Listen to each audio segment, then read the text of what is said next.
बिस्मिल्लाहिर्रहमानिर्रहीम। अस्सलामु अलैकुम रहमतुल्लाहि व बरकातुहू। Welcome to YouTube channel time to math. आज हम चैप्टर 1 की रिव्यू एक्सरसाइज करेंगे। तो रिव्यू एक्सरसाइज में जो पहला क्वेश्चन है वो है एमसीक्यूज़ का, और दूसरे क्वेश्चन से हम स्टार्ट करते हैं। तो दूसरे क्वेश्चन में हमें ए, बी और सी तीन वैल्यूज़ दी गई हैं और कहा गया है कि इसके दो पार्ट हैं कि इनको वेरीफाई करें कि क्या ये दुरुस्त हैं या ठीक गलत हैं। तो आइए देखते हैं। तो पहले क्वेश्चन के पहला पार्ट है a into b plus c is equal to A B plus A c. पहले हम लेफ़्ट हैंड साइड ले लेते हैं। तो left hand side is equals to a into b plus c. यहाँ पे हम वैल्यूज़ ऐड करते हैं इसकी। a की वैल्यू दी गई है 3/2 और b की वैल्यू हमें दी गई है 5/3 प्लस c की वैल्यू दी गई है 7/5। तो ये हमारे पास आ जाता है ये 3/2। यहाँ पे हम 15 को एलसीएम ले लेते हैं। तो ये हमारे पास 5 इंटू 5 आ जाएगा ऊपर, 3 5 ज़ार 15 और प्लस 7 आगे 5 3 ज़ार 15। तो यहाँ पे 3 आ जाएगा। ये हमारे पास आ जाता है जी, ये हमारे पास आ जाता है 3/2 इंटू नीचे ये 15 ऊपर 25 प्लस 21। 3 को इससे काट दें, 3 5 मर 15 होता है। ये 1/2 इंटू 25 और 21, ये हमारे पास 46/5 बन गया। 2 को इससे काट दें, 2 2 ज़ार 4, 2 3 ज़ार 6। तो ये आ जाएगा 23/5। अब इसकी दूसरी देख लेते हैं साइड, राइट हैंड साइड। तो right hand side is equals to A B plus A C. Values add करते हैं। ए की हमारे पास है 3/2, बी की हमारे पास है 5/3 प्लस ए की हमारे पास है 3/2, सी की हमारे पास है 7/5। तो यहाँ से ये अंदर इसको मल्टीप्लाई करें तो 15/6 आ जाएगा, ये प्लस 21/10। अब यहाँ पे हम एलसीएम लेते हैं। हमने ऐसा एलसीएम लेना है जिस पे 6 भी डिवाइड हो जाए और 10 भी डिवाइड हो जाए। तो 60 हम कर लेते हैं 60। 15 इंटू 6 10 ज़ार 60, यहाँ पे 10 आ जाएगा, प्लस 21 इंटू 10 6 ज़ार 60, यहाँ पे 6 आ जाएगा हमारे पास। तो ये हमारे पास बन जाएगा 150 प्लस से 21 को 6 से मल्टीप्लाई करेंगे तो ये हमारे पास बन जाएगा 126। नीचे डिवाइड बाई 60 आ जाएगा। 150 और 126 को हम ऐड करेंगे तो ये बनेगा 276 डिवाइड बाई 60। अब इसको हम डिवाइड करें 2 से, ये 30 बन जाएगा। और ये 2 1 बार 2, 2 3 बार 6, 1 बच गया, यहाँ आ गया 2 8 बार 16। फिर 2 से डिवाइड करें तो ये 15 बन जाएगा और ये बनेगा 2 6 बार 12 और 2 9 बार 18। फिर 3 से डिवाइड करें, 3 5 बार 15 बन जाएगा, ये 3 2 बार 6 और 3 3 बार 9। तो ये हमारे पास बन गया 23/5।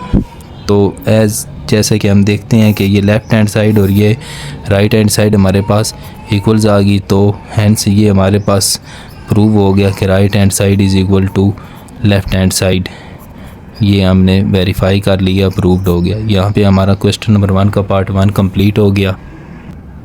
अब आगे दूसरा पार्ट देखते हैं। इसकी हमें दिया गया है a plus B into C is equal to A C plus B C. यहाँ पर हम पहले लेफ़्ट हैंड साइड को सॉल्व कर लेते हैं। तो लेफ़्ट हैंड साइड हमारे पास है a plus B into C. Values add करते हैं। तो a की हमारे पास वैल्यू है 3/2 और b की हमारे पास वैल्यू है 5/3 इंटू सी की हमारे पास वैल्यू है 7/5। तो यहाँ इन दोनों को एलसीएम लेते हैं। 6 एलसीएम आ गया, 3 2 3 और 6 और यहाँ पे 3 3 2 टाइम्स 6, सॉरी यहाँ पे 5 3 2 टाइम्स 6, यहाँ 2 आ जाएगा और ये इसको 7/5 से मल्टीप्लाई। तो यहाँ से आगे ये 9 बन गया plus 10 divide by 6 into 7 by 5। तो यहाँ से ये 19 बन जाएगा डिवाइड बाई 6 इंटू 7 बाई 5। अब हम इसको मल्टीप्लाई करेंगे 19 को 7 के साथ और 6 को 5 के साथ। तो 6 को हम 5 के साथ मल्टीप्लाई करेंगे तो ये हमारे पास बन जाएगा, ये 30 बन गया, और ऊपर 19 को 7 के साथ मल्टीप्लाई करें तो ये बन जाएगा 133। तो 133 बाई 30 हमारे पास लेफ़्ट हैंड साइड आ गई। अब हम राइट हैंड साइड को सॉल्व करके देख लेते हैं। तो राइट हैंड साइड हमारे पास है AC प्लस BC। AC की वैल्यू हम, A की हमारे पास वैल्यू है 3/2, C की हमारे पास वैल्यू है 7/5। यहाँ प्लस B की वैल्यू है 5/3 और C की वैल्यू है 7/5। यहाँ से हम ये 5 और 5 काट जाते हैं, इन्हें काट देते हैं। आगे ये बन गया 21 डिवाइड बाई 10 और ये बन गया 7/3। यहाँ से हम 30 को LCM ले लेते हैं। 21 ऊपर आ गया ये, और इंटू 10 3 ज़ार 30, तो यहाँ पे 3 आ जाएगा, प्लस 7 3 10 ज़ार 30, तो यहाँ पे 10 आ जाएगा। तो ये हमारे पास बन जाएगा 63 और ये प्लस 70 डिवाइड बाई 30। तो ये हमारे पास राइट हैंड साइड बन जाएगी। ये लेफ़्ट हैंड साइड है, राइट हैंड साइड हमारे पास बन जाएगी 133 डिवाइड बाई 30। तो ये दोनों सेम आ गई। तो left hand side is equal to right hand side, ये हमने साबित कर दिया। तो ये हमारा क्वेश्चन नंबर 2 कंप्लीट हो गया। अब क्वेश्चन नंबर 3 की तरफ बढ़ते हैं। तो क्वेश्चन नंबर 3 में हमें A, B और C 3 वैल्यूज़ दी गई हैं और हमें कहा गया है कि associative property with respect to addition और associative property with respect to multiplication जो है उसे साबित करें, प्रूव करें, वेरीफाई करें। तो यहाँ पे हमने पहले विद रिस्पेक्ट टू एडिशन कर लेते हैं। तो हमें पता है कि associative property with respect to addition हमारे पास है A plus B plus C is equals to A plus into B plus C। तो यहाँ पहले हम लेफ़्ट हैंड साइड को सॉल्व कर लेते हैं। तो लेफ़्ट हैंड साइड हमारे पास है A plus B plus C, values add करते हैं जो ये हमें ऊपर दी गई हैं। तो A की हमारे पास वैल्यू है 4/3 प्लस B की वैल्यू है हमारे पास 5/2, यहाँ प्लस आ गया। C की हमारे पास वैल्यू है 7/4। तो ये हमारे पास LCM ले लेते हैं। तो 6 LCM आ गया, 3 2 ज़ार 6 4 2 ज़ार 8, 2 3 टाइम्स 6 5 3 ज़ार 15 और ये प्लस 7/4 आ गया हमारे पास। अब ये 23 बन गया डिवाइड बाई 6 और ये प्लस 7/4। अब फिर हम ले लेते हैं, अब आएगा 24 हमारे पास LCM आएगा, क्योंकि 24 जो है वो 6 पे भी डिवाइड हो जाता है और 4 पे भी। तो 23 6 4 ज़ार 24 और 23 को फिर 4 से मल्टीप्लाई करेंगे तो 23 4 टाइम हमारे पास बन जाएगा 92।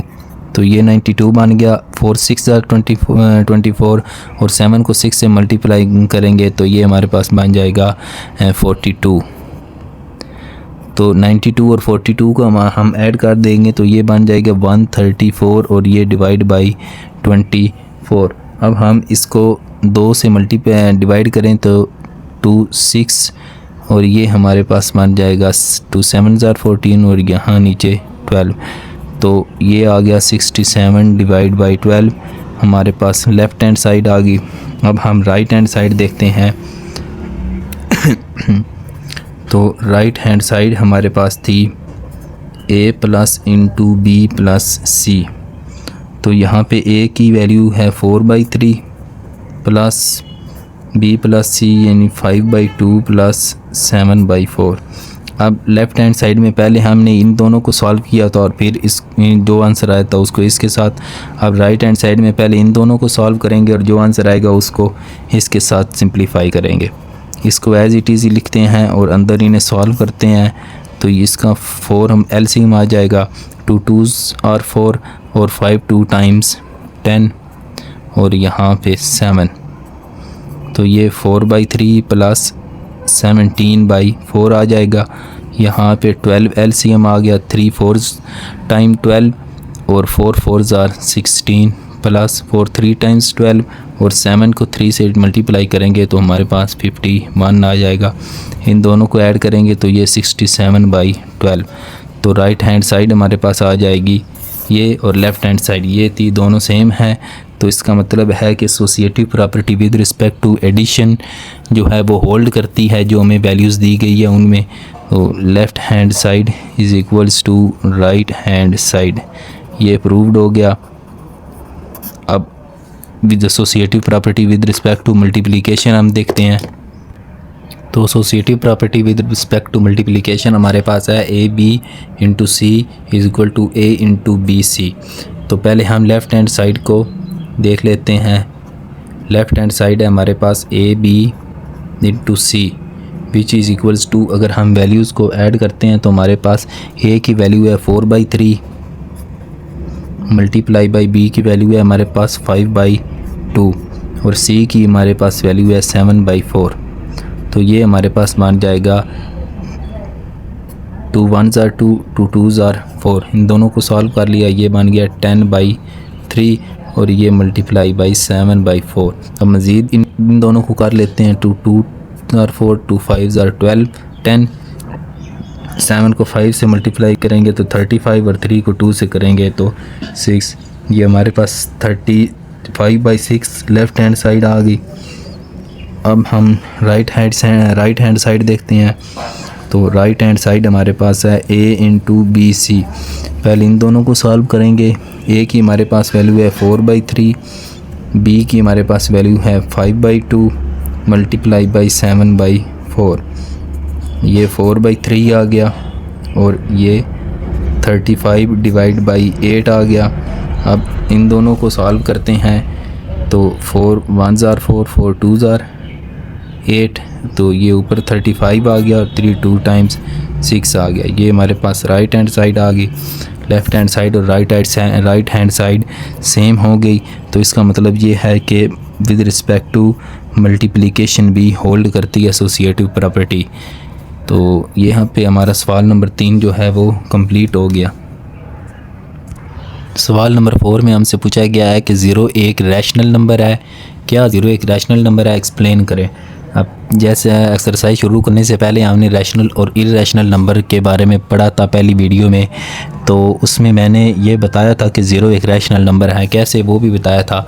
दोबारा देख लेते हैं। देखें जैसे कि हमारे पास रैशनल नंबर्स की डेफिनेशंस है which can be written in the form of P/Q where PQ belongs to integers. ऐसे ही बात है। और एक कंडीशन भी पढ़ी थी हमने, Q does not equals to 0। तो इस डेफिनेशन में हमें ये कंडीशन बताई गई है कि Q जो है वो 0 नहीं हो सकता। अगर P भी 0 ना हो सकता होता तो हमें ये कंडीशन भी लाजमी बताते कि P भी 0 नहीं हो सकता। ये कंडीशन नहीं बताएगी तो इसका मतलब ये है कि P 0 हो सकता है। हम लेट कर लेते हैं कि इस डेफिनेशन में जो बताई गई है रैशनल नंबर्स की, इसमें P जो है वो 0 है हमारे पास। P को हम 0 कंसीडर कर लेते हैं तो फिर P को 0 कर लें और नीचे Q। अब Q कोई भी इंटीजर है, 1 है 2 है 3 है 4 है 5 है -1 है -2 है, कोई भी इंटीजर है, चाहे जो भी होगा इंटीजर 0 नहीं होगा। तो हमें पता है कि हम 0 को किसी भी नंबर से डिवाइड करते हैं तो हमारे पास आंसर 0 ही रहता है। तो इसका मतलब ये है कि 0 जो है वो हमारे पास एक रैशनल नंबर है। So this implies that 0 is rational number.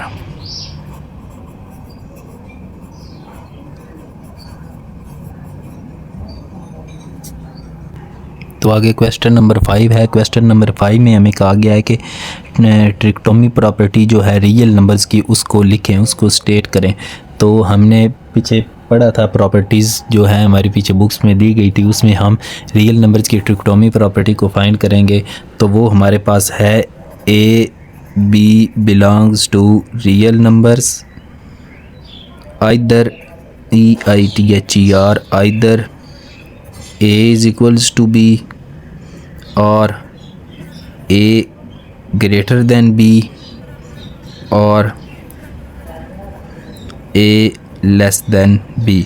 तो इसमें यह बताया गया है कि अगर ए बी रियल नंबर से बिलोंग करते हों तो या तो ए जो है वो और बी, ए और बी बराबर भी हो सकते हैं, ए बी से बड़ा भी हो सकता है और ए बी से छोटा भी हो सकता है। शर्त यह है कि दो ए और बी दोनों जो नंबर्स होंगे वो रियल नंबर से ही बिलोंग होने चाहिए। सवाल नंबर 6 है हमारे पास, जिसमें कहा गया कि 4 और 5 के दरमियान दो रैशनल नंबर्स जो हैं वो फाइंड करें। तो पहले आपने 4 और 5 की एवरेज निकाल लेनी है, तो जो नंबर मिलेगा उसकी या फिर 5 के साथ एवरेज निकाल लेनी है या 4 के साथ, तो इस तरह आपको दो नंबर्स मिल जाएंगे। तो हम पढ़ते हैं सवाल नंबर 7 की तरफ। तो आगे हमारे पास क्वेश्चन नंबर 7 है। क्वेश्चन नंबर 7 में हमें कहा गया है कि सिंप्लीफाई करें। तो पहला हमारे पास जो है वो हमें ये दिया गया है x की 15, y 35 एंड z 20 इनका होल 5th रूट। तो अब हम इनको सिंप्लीफाई करते हैं। तो x की 15 को लिख सकते हैं हम x 3 क्रॉस 5 और y की 35 को लिख सकते हैं y 7 क्रॉस 5। नीचे z को हम लिख सकते हैं z 4 क्रॉस 5 और इनका होल 5th रूट। इसका मतलब है कि होल पावर 1/5। तो अब इसको मज़ीद सॉल्व करें तो ये इसको लिख सकते हैं हम x क्यूब और y 7 नीचे z 4 इनको होल 5 पावर में लिख दिया और साथ ये क्रॉस 1/5। ये 5 से कैंसिल हो गया तो पीछे हमारे पास बच गया x cube y 7 and z 4। ये हमारा आंसर आ गया। आ गया जी 27 पावर 2x इसका होल क्यूब रूट। तो इसको हम 27 को लिख सकते हैं 3 पावर 3 और ये 2x और होल क्यूब रूट। अब इसको मज़ीद लिख सकते हैं हम 3 की पावर 3 है तो इसको हम 2x को लिख लेते हैं अंदर और 3 को लिख लेते हैं बाहर, कोई फ़र्क तो नहीं पड़ेगा। और ये हमारे पास आ जाएगा क्यूब रूट का मतलब होता है 1/3 और ये 1/3 ये इस क्यूब से कैंसिल हो गया तो पीछे हमारे पास जो बचा 3 पावर 2x। तो ये हमारे पास इसका आंसर आ गया। तो आगे तीसरे पार्ट में हमें ये वैल्यू दी गई है, इसको हम सॉल्व करते हैं। 6 को एज इट इज़ लिख लिया, 3 को हम लिख सकते हैं n.3 की पावर 2, n+2 को हम इस फॉर्म में लिख सकते हैं और आगे नीचे 3n.3 माइनस 3 पावर n। यहाँ से हम 3n को बाहर कॉमन ले लेंगे, अंदर हमारे पास बच जाएगा ये 6 और ये मल्टीप्लाई बाई 3 टाइम्स 9 और नीचे 3 की n को कॉमन ले लेंगे, अंदर बच जाएगा यहाँ पे 3 माइनस और यहाँ पे 1। तो ये हमारे पास बच जाएगा 3n और 3n ये कैंसिल हो जाएंगे और ये 6 को 9 से मल्टीप्लाई करेंगे तो ये बन जाएगा 54। 3 minus 2 is equal to 1, 3 minus 1 is equals to 2। तो इसको हम डिवाइड करेंगे तो हमारे पास पीछे बच जाएगा 27। तो ये हमारा आंसर आ जाएगा। तो आगे क्वेश्चन नंबर 8 में हमें कहा गया है कि 3 एग्जैक्टिव ऑड इंटीजर्स उनका सम जो है वो 51 है। तो हमने इंटीजर फाइंड करने हैं। तो हम लेट कर लेते हैं कि जो 3 एग्जैक्टिव ऑड इंटीजर्स हैं वो n है और दूसरा है n+1 और n+2 और तीसरा है n+4। अब हमने n+1 और n+2 3 क्यों नहीं लिए? अगर हम मिसाल के तौर पर अगर ये ऑड इंटीजर 3 है, अगर इसमें एक ऐड करेंगे तो 4 बन जाएगा, वो हमारे पास ऑड इंटीजर नहीं रहेगा, वो इवन हो जाएगा। तो n+2 हमने 2 ऐड किए तो 3 में 2 ऐड करेंगे तो 5 बन जाएंगे, वो भी एक ऑड इंटीजर ही रहेगा। तो इस तरह n+2 और n+4 हमने 3 एग्जैक्टिव ऑड इंटीजर ले लिए। अब गिवन कंडीशन के मुताबिक इनका जो सम है वो हमारे पास 51 है। तो इज़ इक्वल्स टू 51। तो यहाँ से 1 2 और 3 ये 3n plus 6 is equals to 51। तो यहाँ से 3n हमारे पास हो गया 51 माइनस 6। तो यहाँ से n हो गया 3n हो गया 45। यहाँ से n हमारे पास आ गया 45 डिवाइड बाई 3, इसको डिवाइड करेंगे तो ये बन जाएगा 15। तो n हमारे पास आ गया 15। तो एक इंटीजर ये आ गया n is equals to 15 n+2, दूसरा जो है वो 15 में 2 ऐड करेंगे तो 17 बन जाएगा, और n+4, 15 में 4 ऐड करेंगे तो 19 बन जाएगा। तो ये 3 एग्जैक्टिव इंटीजर्स जो हैं ये हमारे पास आ गए, ऑड इंटीजर्स। तो ये हमारा आंसर आ गया क्वेश्चन नंबर 8 का। तो आगे हमारे पास क्वेश्चन नंबर 9 है। उसमें कहा गया कि अब्दुल्ला ने 96 बॉल जो है वो उठाए, 96 बॉल अब्दुल्ला ने उठाए और उसने उन्हें 2 बकेट्स में इस तरह प्लेस किया रखा कि एक बकेट में दूसरी बकेट से 28 बॉल ज़्यादा थे। तो हमने ये फाइंड करने हैं कि हर बकेट में कितने बॉल थे। तो अब हम देखते हैं, पहले हम ये देखते हैं कि number of balls in each bucket, number of ball in each bucket. तो ये हमने फाइंड करना है कि हर बकेट में कितने बॉल थे।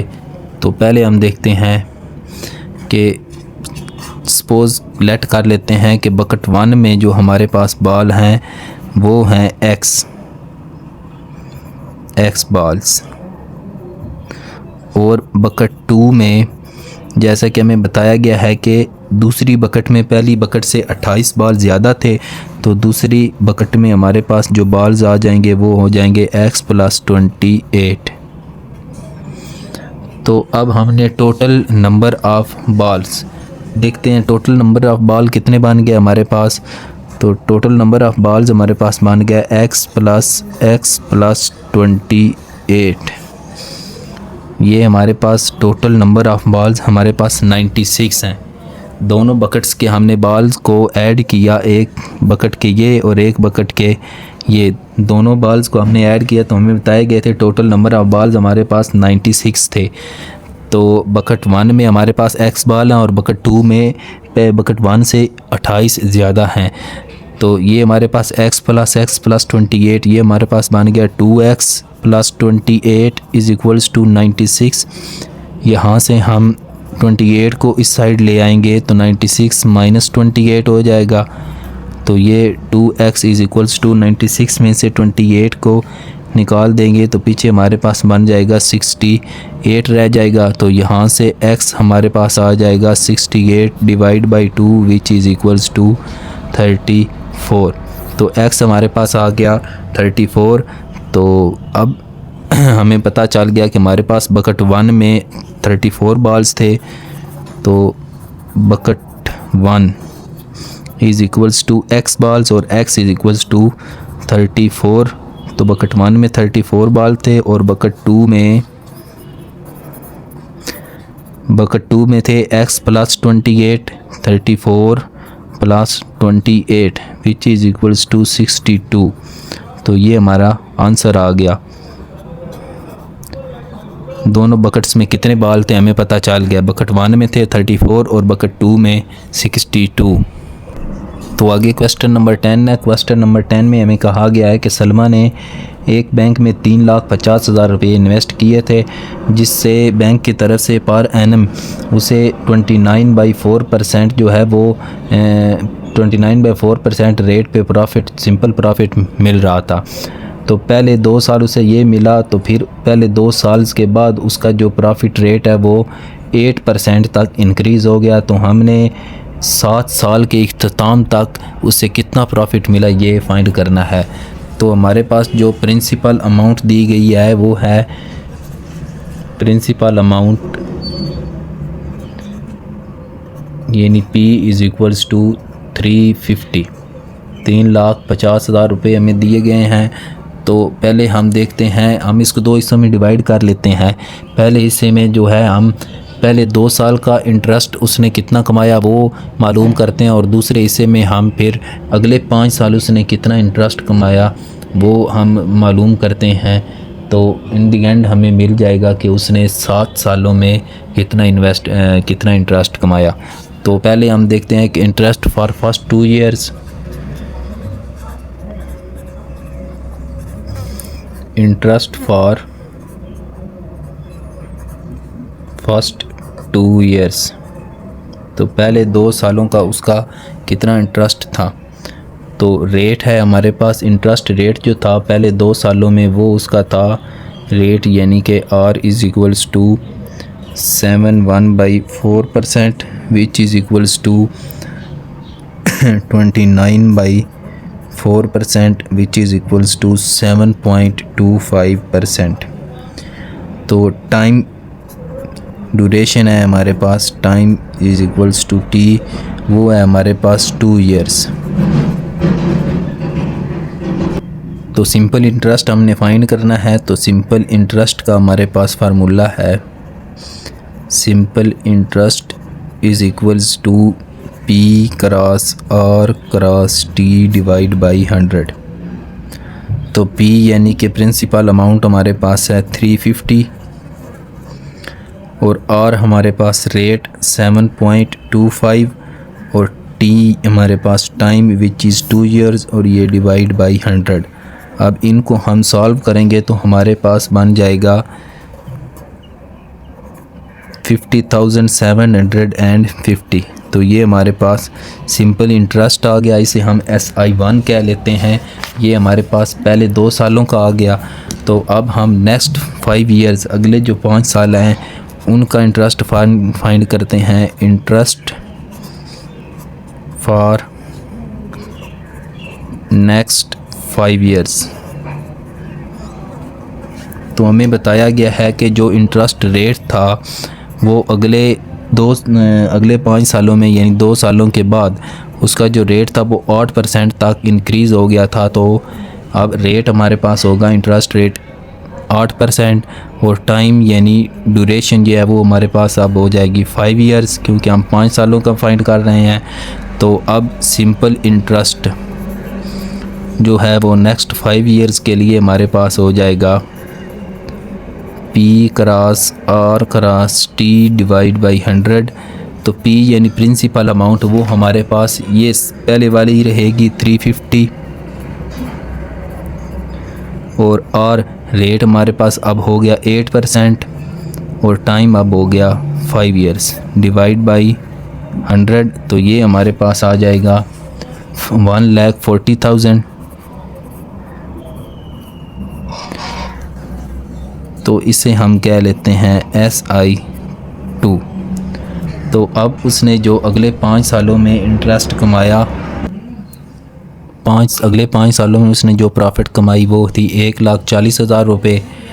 तो अब हमने मालूम करना है कि इन दी एंड यानी 7 सालों में उसने टोटल 7 सालों के बाद उसके पास टोटल रकम कितनी है। तो ये हमारे पास अमाउंट आफ्टर 7 ईयर्स, पहले हम इसको और इसको इन दोनों प्रॉफिट्स को ऐड कर लेंगे और साथ में ये प्रिंसिपल अमाउंट जो है ये ऐड करेंगे। तो टोटल 7 सालों के बाद उसके पास जितनी रकम टोटल हो जाएगी वो ये हमारे पास आंसर आ जाएगा। तो amount after 7 years, amount after 7 years, एक तो ये 350 जो प्रिंसिपल अमाउंट है जो उसकी अपनी है वो तो उसके पास रहेगी, और साथ में इसके पहले 2 सालों में उसने 50,750 रुपये मुनाफा कमाया और अगले 5 सालों में उसने 1,40,000 रुपये जो है प्रॉफिट कमाया। तीनों को ऐड करेंगे तो ये बनेगा 5,40,750। तो 7 सालों के बाद इन दी एंड उसके पास जो प्रॉफिट जो टोटल अमाउंट बन जाएगी वो बन जाएगी 5,40,750 रुपये। तो यहाँ पे हमारा चैप्टर 1 जो है वो कंप्लीट हो जाता है, उसकी रिव्यू एक्सरसाइज भी होगी। अब नेक्स्ट वीडियो में हम इंशाल्लाह चैप्टर 2 स्टार्ट करेंगे। अब अल्लाह हाफिज़।